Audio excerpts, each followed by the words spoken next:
kept interest rates low and made it easy for businesses and individuals to borrow money.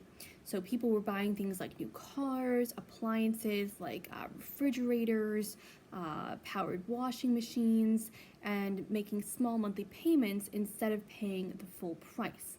As long as people could buy on credit, factories were busy. That meant jobs for more people. This led to risky investments, so highlight that, and highlight stocks. People were buying a lot of these. And highlight this term, speculation.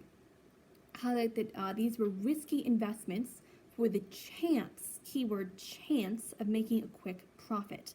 They ignored the true value of stocks and instead tried to buy stock while it was going up and then sell it at higher prices. So convinced that the price was continually going to be going up, they bought and traded stocks far above their true value.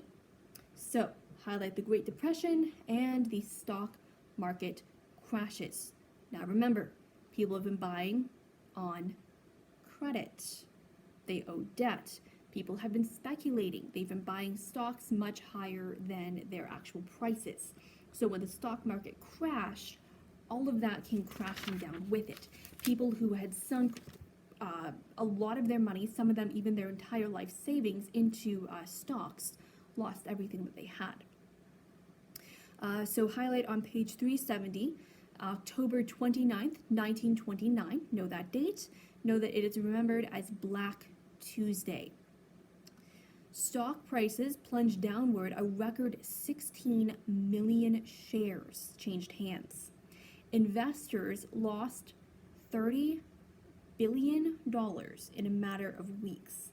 Now remember, this is $30 billion almost 100 years ago. Be worth much more today.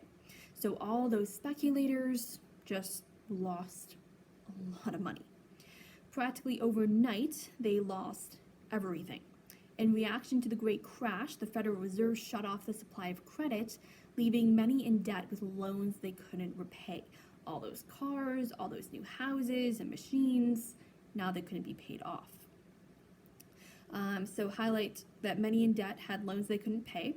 Highlight that savings were destroyed when thousands of banks went bankrupt. Highlight that to collect debt from outstanding loans, they were unable to collect debt from outstanding loans.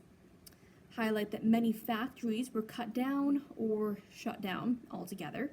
So now people were losing jobs, doubly meaning that they couldn't pay off their debts. Highlight that 1932 to 33 were the worst years of the Depression. 1 in every 4 American workers. Highlight that this was 13 million people were unemployed. 13 million people unemployed. The average yearly rate of unemployment from 1930 to 1940 was actually about 15%, much less than that 25%. Highlight the effects of depression around the world. And it was pretty bad. A lot of times you think of the Great Depression as localized to America, and it was not. It spread to Asia, Europe, and even other parts of the world, bringing hardship to millions. Highlight that Germany was especially hit hard by the Depression. Remember, during the 1920s, they'd seen radical inflation, 480 million marks for a single loaf of bread. People were, they were burning their Reichmarks rather than using it to buy wood or coal because, it was better to burn them. You got more warmth from burning them than to actually from the amount of wood or coal that you could buy with it. And they was just essentially worthless. So now they'd made a few gains in the 20s. All of that was lost with the Great Depression. That was going to open up the people to accepting Adolf Hitler. And this is extremely important to understand for our next chapter on World War II. Germany was demoralized. We talked about the Versailles Treaty, how it embarrassed Germany. It forced them to pay the reparations, a debt that they could not repay.